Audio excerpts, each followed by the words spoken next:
Praise the Lord. ஆண்டவர் ரட்சகருமாகிய இயேசுவின் நாமத்தில் வாழ்த்துக்கள்.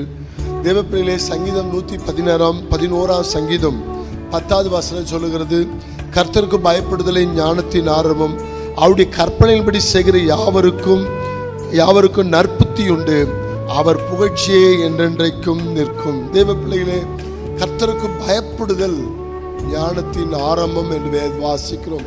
கர்த்தருக்கு பயப்படுதல்னா என்ன? வேதம் சொல்லுகிறது, தீமையை வெறுப்பதே கர்த்தருக்கு பயப்படுகிற பயமா? ஆம், நீங்க கர்த்தருக்கு பயப்படுறவங்கன்னா தீமையை வெறுத்துருவீங்க.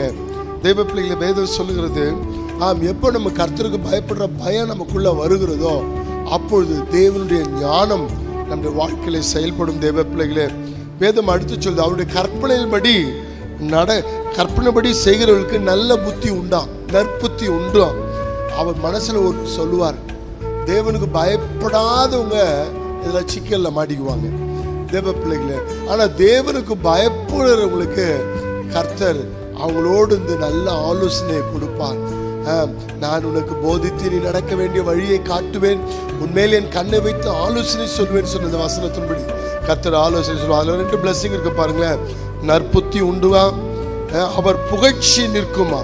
கர்த்தருக்கு பயப்படுறதுனால என்னென்ன ஆசீர்வாதம் பாருங்க, ஞானம் உண்டாகும், நல்ல புத்தி கிடைக்கும், 3வது புகழ்ச்சி, அது நிலைச்சிருக்கும். தேவ பிள்ளைகளே, ஆம், கர்த்தருக்கு பயப்படுகிற ஸ்திரீயே புகழப்படுவாள் என்று வேதம் சொல்லுது.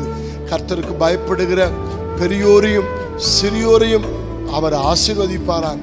ஆபிரகாமுக்கு ஆசீர்வாதத்து சீக்ரெட் என்னன்னா, அவர் தேவனுக்கு பயப்படுகிற மனுஷன் என்பதை கர்த்தர் அவன் வாழ்க்கையில் அவருக்கு வைத்த டெஸ்ட்ல அவர் பாஸ் பண்ணார். அதனால அவரை கர்த்தர் ஆசீர்வதித்தார்.